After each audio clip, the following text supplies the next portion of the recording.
The people that complain about using social media and TikTok are like, oh, it's making these kind of DJs popular or whatever it is. I feel like that always comes from a place of unhappiness or projecting, right? Because you could use that platform if you wanted to.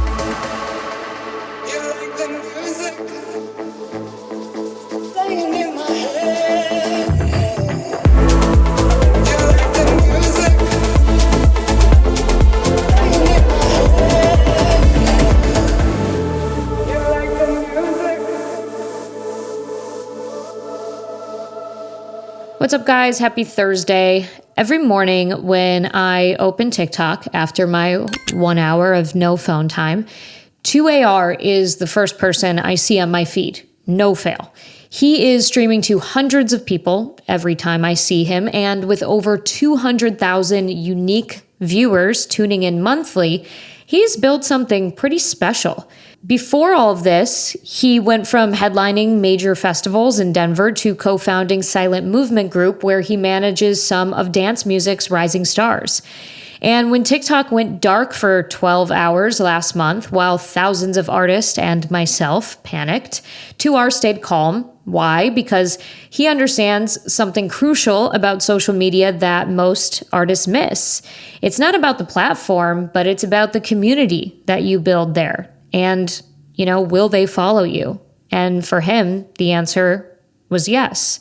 So today he breaks down exactly how he's turned streaming success into real business opportunities, what his top supporters actually spend on gifts during his streaming, and the reality of making a living on social media in 2025. So whether you're considering live streaming or you're already making money from it, this conversation offers a rare look behind the curtain at what it actually takes to build sustainable success online.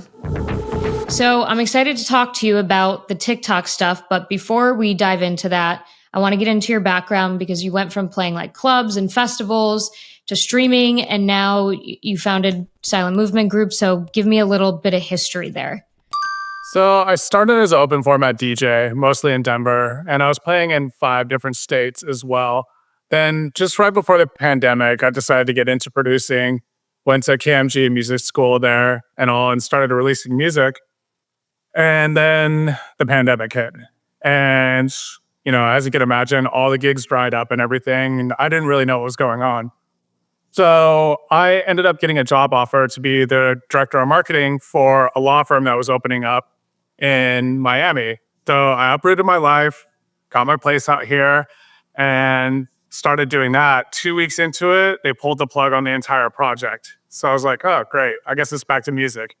Luckily, Miami and Fort Lauderdale and the rest of Florida weren't as strict with the restrictions and everything. So I was able to get my foot in the door with a couple places out here as well through some connections that I had in Denver.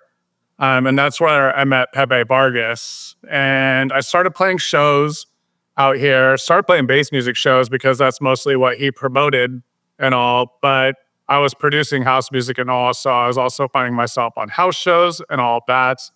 And I've just continued down that path.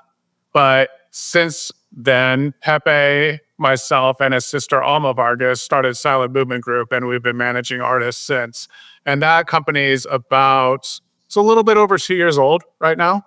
And then obviously about 3.5 years ago or so, I started streaming on TikTok and have found quite a bit of success in that.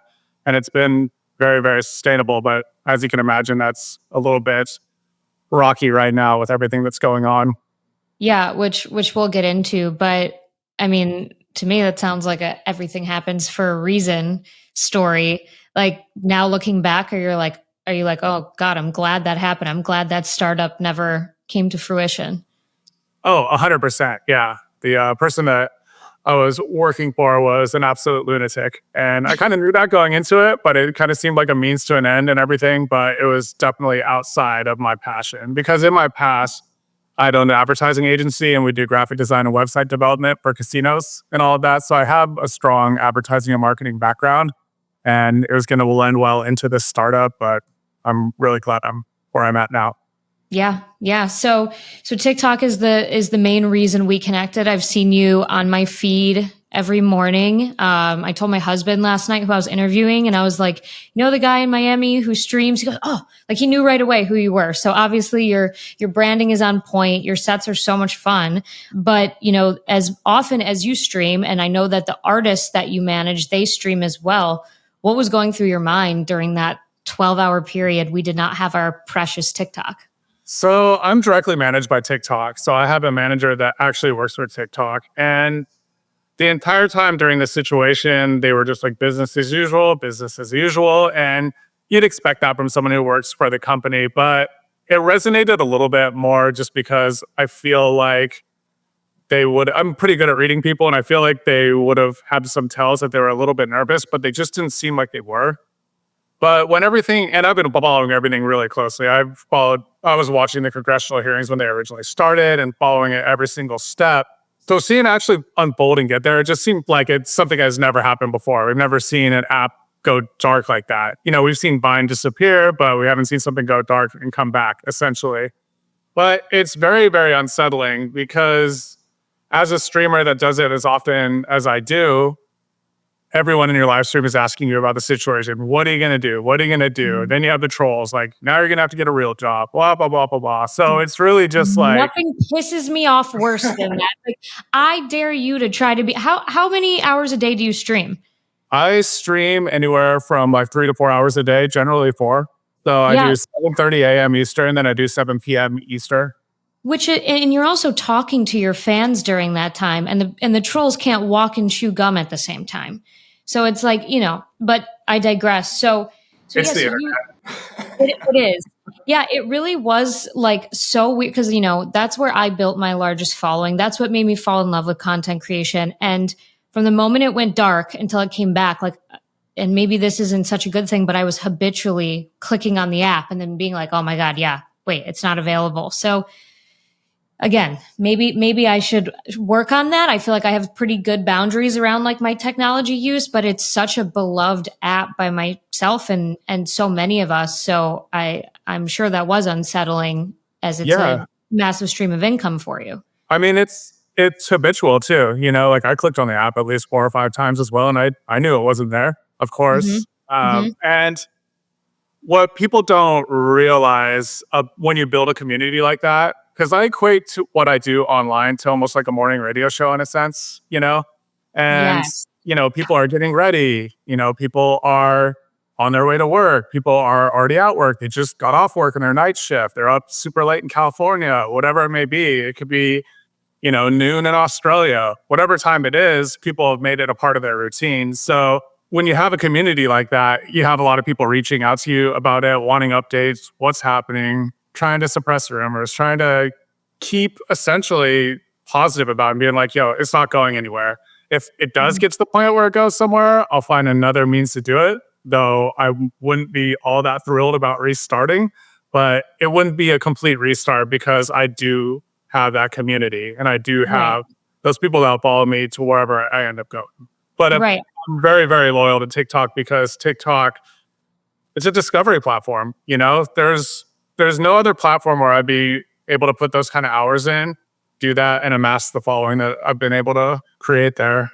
Yeah, I wanted to talk about like your plan B and we'll get into strategy, but like a light bulb just went off in my head when you said morning show because it does make so much sense. The greatest part about TikTok, and as an aside, this is not in regards to streaming, but my hairstylist said to me the other week, he's like, I wish TikTok had a auto scroll feature because people do put it on in the background and then they just want to hear the different videos. But like, yeah, when I've played your stream in the morning, it does. I just like kind of prop it up like in my kitchen while I'm cleaning or, you know, doing the dishes, whatever. And it's such an added benefit to the listeners because there's no ads, right? Like we don't have to listen to ads while we stream you. So I really like that comparison. So let's talk about your plan B.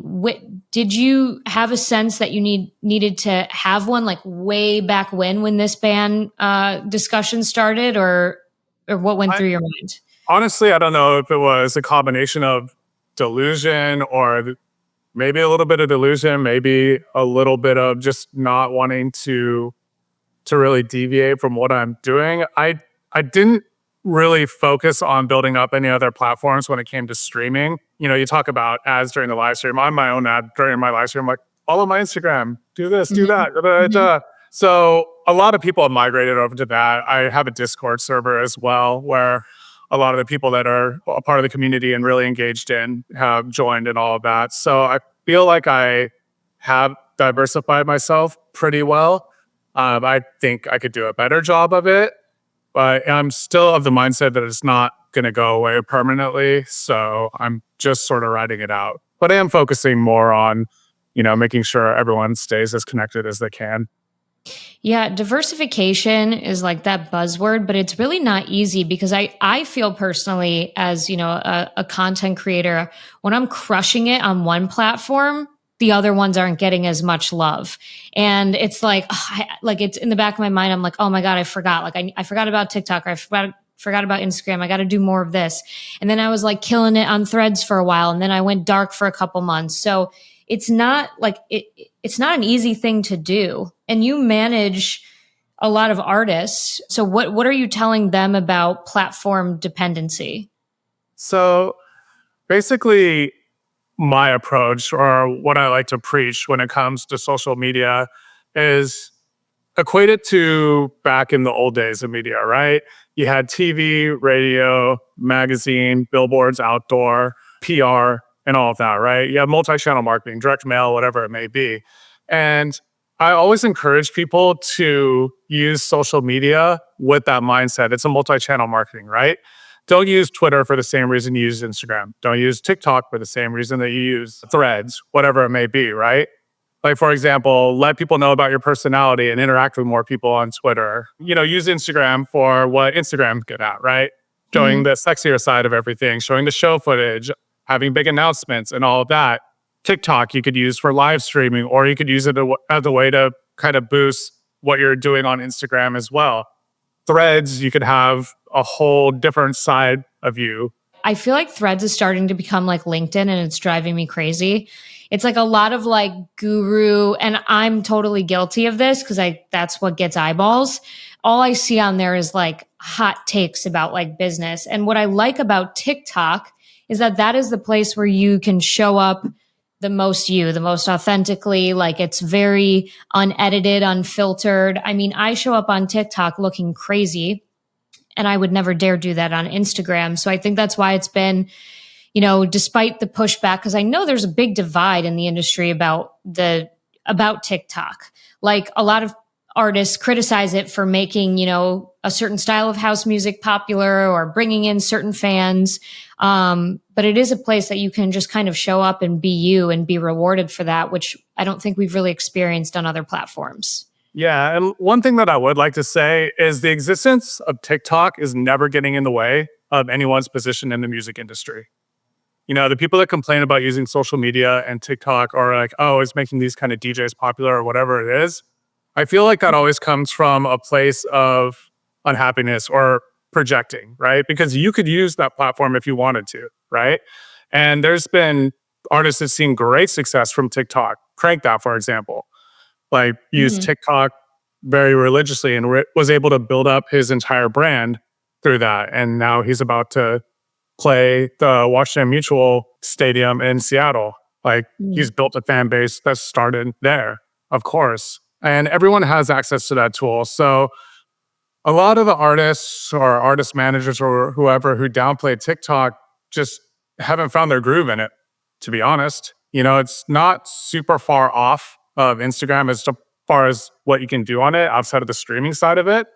But I feel like it's very powerful because, like you said, it rewards authenticity. I started on it because when I started live streaming, I didn't want to go live on Instagram. Like my ego wouldn't let me have like 4 or 5 people that I'm DJing to. But if I went to this whole new platform and started DJing there and no one's really using it, and there's 4 or 5 people in there when I start, like I don't really care that much. But what's crazy about it, 8 or 9 live streams in, I had hundreds and thousands of people when it all started. So Yeah. it's interesting. TikTok like just gave creators so much growth so fast. It's like a double-edged sword. Like I've had to like ego check myself because I've had such great success on TikTok, and then posts don't do as well on Instagram, which I'm like creating completely separate content for.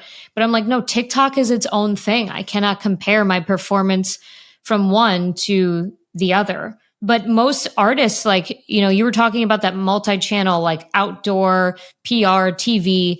Obviously, most DJs aren't taking out billboards, and they do rely on social entirely for their strategy. So what should they be doing now in general? Just now that we know technically no platform is safe, because you could be Right. deplatformed at any time. So Exactly. so what should they be doing with their marketing?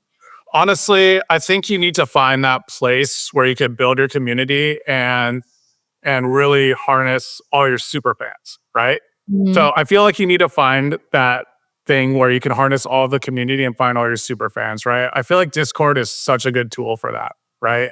Because Discord allows everyone to go into one place.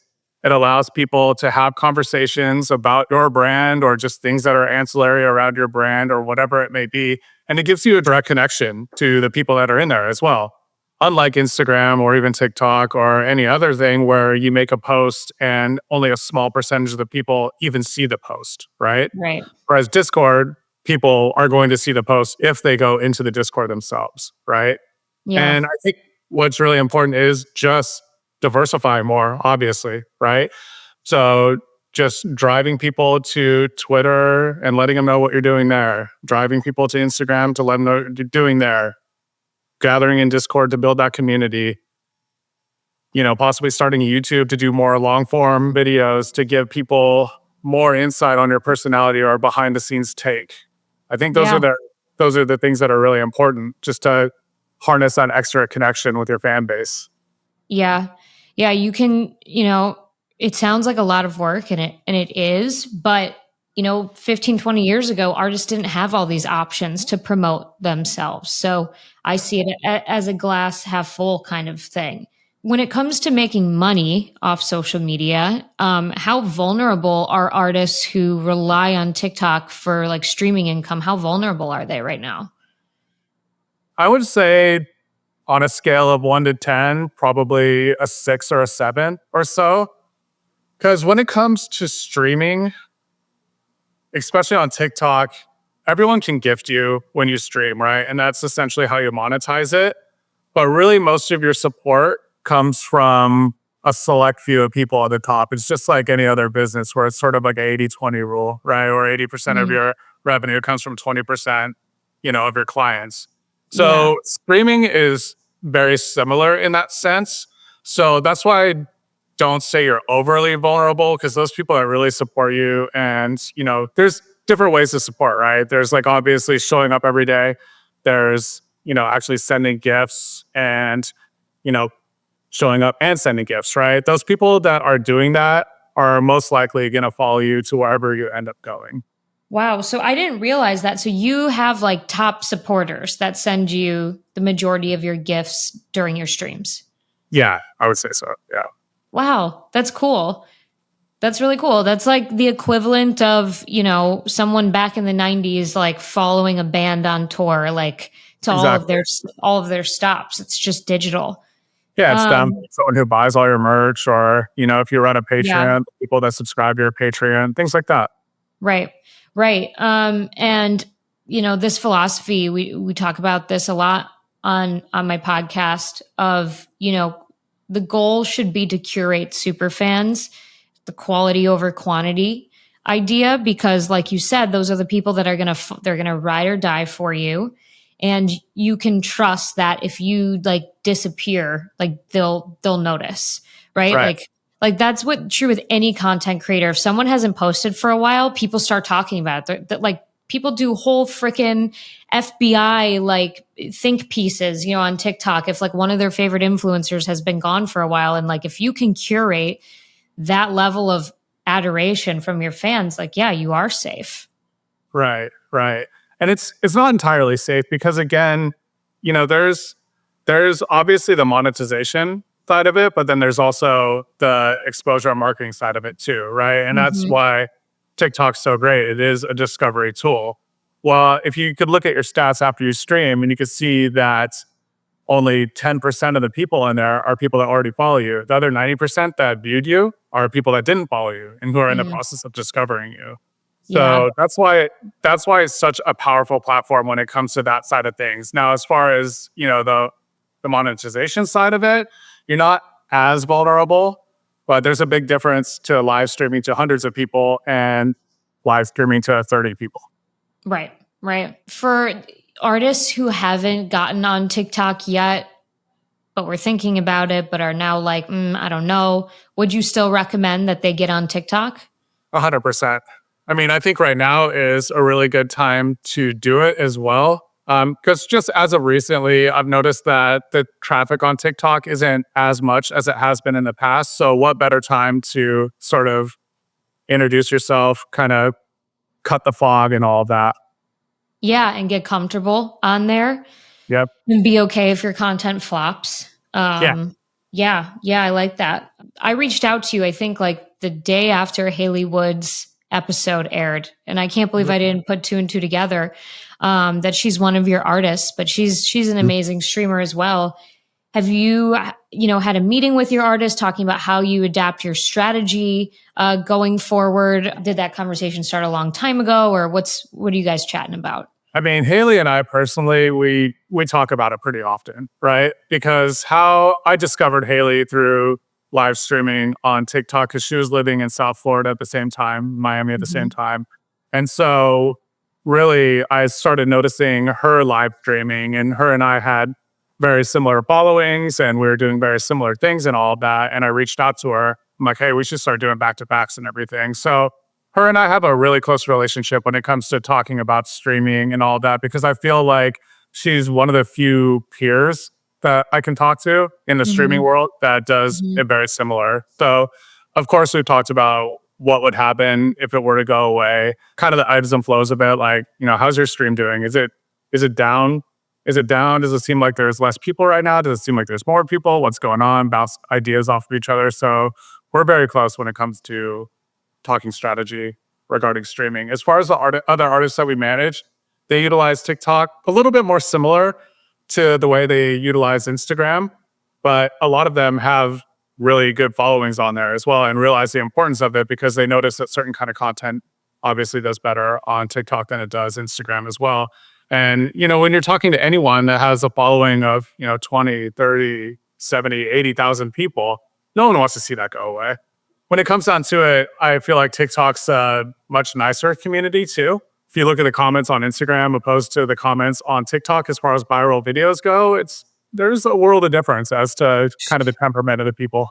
It's night and day. I mean, I cringe and like my numbers aren't amazing on Instagram, which I'm okay with, but I cringe when a video does somewhat well because the other day I had someone comment on my video, "You have a big ass forehead." I'm like, I am so fucking done with Instagram. Like, I want to literally throw my phone because it's just It's not even that like I've built up like a good tolerance to that sort of thing. I was a news reporter and people used to comment on all sorts of things, but it's just like it's just frustrating because you want people to stay on topic. You know what I mean? Like if I post a video about my forehead, then you can say that. But Instagram is so annoying and it's I do it because you have to, and I put a lot of effort into it because you have to. But TikTok really, I feel like we get spoiled a little bit because you can let your guard down a little bit. I mean, now there's always, I think TikTok has other issues with like the whataboutisms and like the bean soup theory. If you've ever heard that, I don't know if have you seen that theory No, before? The no. bean soup theory is like it started from a video of a girl who posted her recipe for a bean soup and people were commenting, but I don't like beans. What if I don't like beans? And it's like, well, then this video isn't for you. Scroll. Like you can go find a different recipe. So that kind of like theory has been applied to like whatever, but I would much rather deal with that because like you said, it's a nicer community. So I always encourage artists like, get on there and it's a great place to not just share your music, but just like your personality. And Yeah, every 100%. artist that shares their personality, I'm so much more likely to become a fan of theirs because like I can suss them out and like get a taste for who they are. Yeah, 100%. I think that's a really important part of building your overall image as an artist too, is letting people into your personality. Obviously, if you're streaming, you get an opportunity to do that on a daily basis or however often you do it. It's a little bit more difficult if you don't do that, but there's ways that you go about it. And anytime that you do that, you notice that people gravitate towards it. It becomes relatable. It Yeah. becomes, a little insight to something that they didn't know yesterday. I Right. think that's really the most important thing. Yeah. Yeah. 100%. In general, what are some metrics that artists should be tracking in 2025 besides following? Because I know the past couple years it's really been, the saves, the shares, the engagement. Is that still true? Yeah, I think so. It really, what I like to say, or I like to tell artists, is that promoters are looking for a handful of things, right? They're looking at your Spotify monthly listeners and they're looking at your social media engagement, right? And so obviously following isn't the most important thing because there's plenty of artists out there that have 350,000 followers and they get about 11 comments per post, and it's pretty obvious what they're doing, right? So engagement's really important, of course. I think the more people that are apt to share your content is a really good indicator as well. If you have a performance video out there and it shares 700 times, that says something. If you put out a tour flyer and it's shared 5,000 times, that says something. Those are things that translate to ticket sales. Those are things that translate to people coming through the door and wanting to come see you. And I think that's really important for promoters to see. You have two people that I feel like social media is a showcase for. So promoters and the fans, obviously. And, the promoters like to see a lot of the same things the fans see. And there's certain things that promoters don't really care as much about, but the fans really like. Hmm. So I think overall, following is one thing, but it has to be backed up by engagement. It has to be backed up by the content being shared. People like to see the interaction. More interaction is the more in tune that artist is with their fan base, essentially. Yeah. I guess I don't know the answer to this question, but artists ask me in my Patreon, the ones on there ask like about their EPKs and their bios. Do you think it's relevant to share any engagement stats on an EPK or to share that with promoters to easily call out? Because I know as like an influencer, obviously I have to do that. What about Yeah. for artists?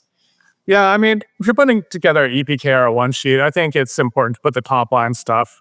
For example, the follower accounts on each of the major social platforms that you use. I think people like to see that. And then if someone's truly interested, they'll dive deeper and then look into those other things that I mentioned as well. Yeah, yeah, that's a good point. Because the EPK is just basically like a baseball card for an artist, essentially. Like, all right, here's the stats. Okay, cool. Like, oh, let me look further into it, essentially. Right. Right. In my world, it's like I have to show, like, literally, like, I have to show everything behind the curtain to even get, consideration, but it's a little Yeah. bit different thing. So, we were talking a little bit about, like, your top fans that give you, like, the gifts when you stream. How, in general, how can you convert followers into, like, actual business opportunities? Is it Patreon? Is it streaming? Like because people can have 350,000 followers but make $0 from that. So what are the Sure. important things people should be considering? I guess the best way you could do that is to offer merch, for example. So that's one thing where if someone's a fan of yours and maybe they're not necessarily a gifter or whatever it may be, offer merch that they would like to buy.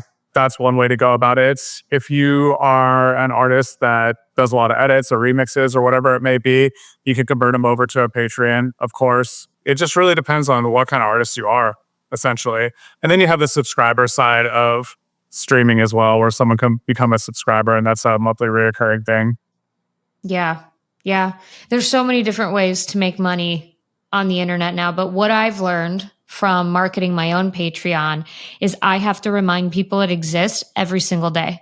And Yeah, every single 100%. day I get one more subscriber and one more subscriber. Like you can't just like put it up there once and expect everybody to be like, okay, like now we all know about it because the likelihood of like the majority of your followers even seeing that one post are so low.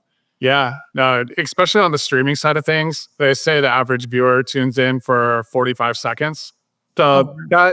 that includes the people that just come in and go out, and then there's the other people that will watch for the full 2 hours, right?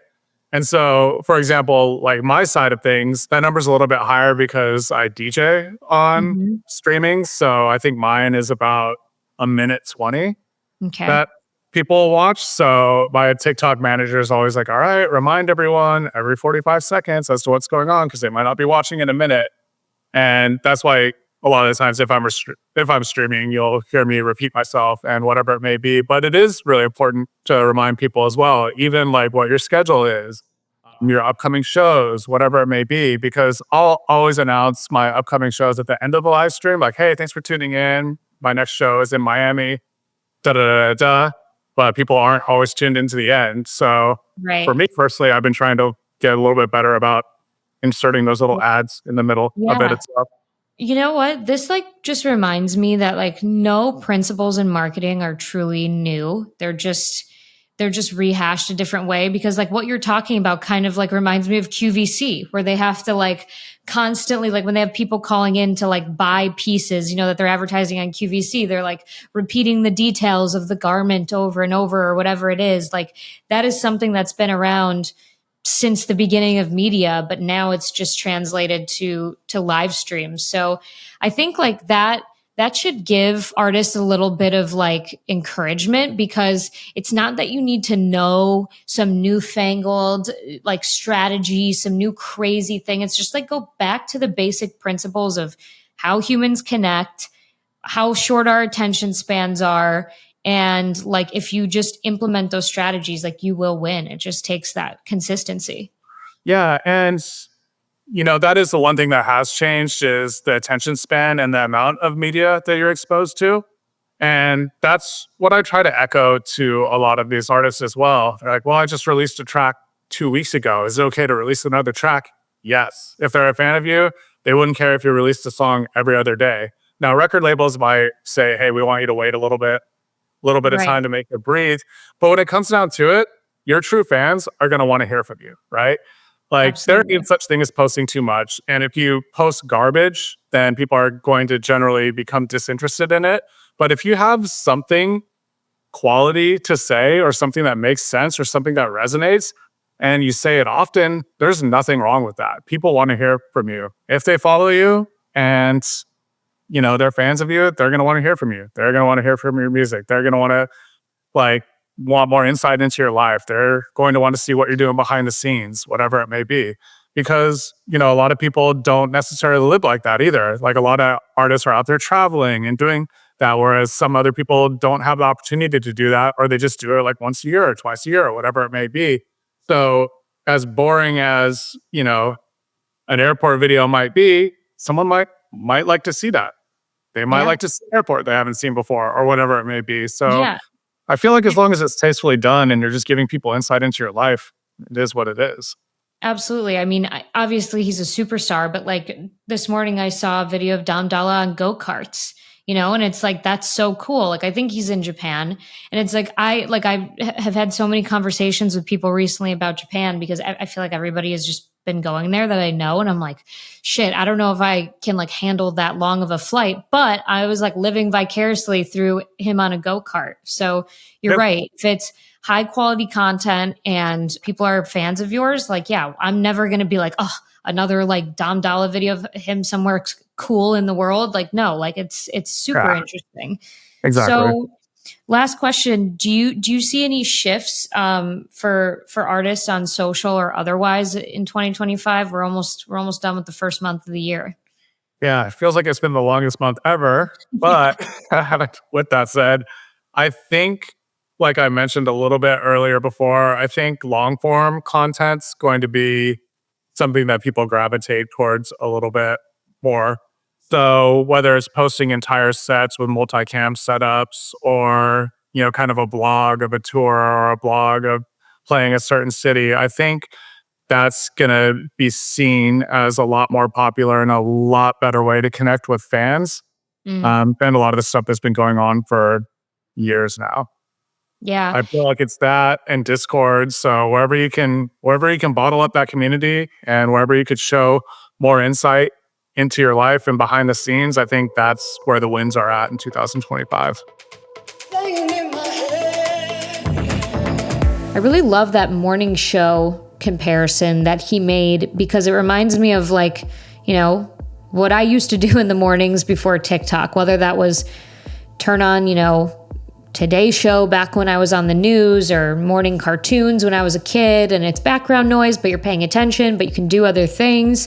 That is exactly the way that I treat live streams on TikTok in the morning. And so I really encourage you guys, if you've thought about streaming in the past, that's a really interesting perspective to take because you can be someone's happy background noise, you know, while they're starting their day. That's a really sacred part of everyone's, you know, day is their morning routine. So if you can find a way to incorporate yourself into their morning routine, you have something special there. And I love that he was so honest about, you know, breaking down what his top supporters spend to explaining how he maintains his streaming. These are the specific insights that usually stay behind closed doors, so I'm really grateful to him. And when he talks about his supporters following him across platforms, it's not just theory, like he has the numbers to prove it. You know, this isn't about going viral or gaming algorithms. It's just about showing up consistently every single morning, every single night, creating genuine moments with your audience. So for the artists listening, I hope this conversation gave you a clear picture of what's actually possible with streaming. And he said it himself, like, don't worry about the ban. If it's coming back, whatever, get on there, get your feet wet. Because TikTok's not a highlight reel. It's a daily reality of like building something sustainable. It's something that you can do only on that platform, in my opinion. And so take his advice, jump in, the water's fine. If you want to dive deeper into building a sustainable career in dance music, you can join my artist development program on Patreon, where we break down these concepts and apply them to your journey. So it's patreon.com/Olivia Mancuso. I'll put it in the show notes as I always do. And remember, success in streaming isn't about luck or algorithms or bans. It's about showing up every day and giving people a reason to keep coming back. Stay elevated, guys. I'll talk to you next week.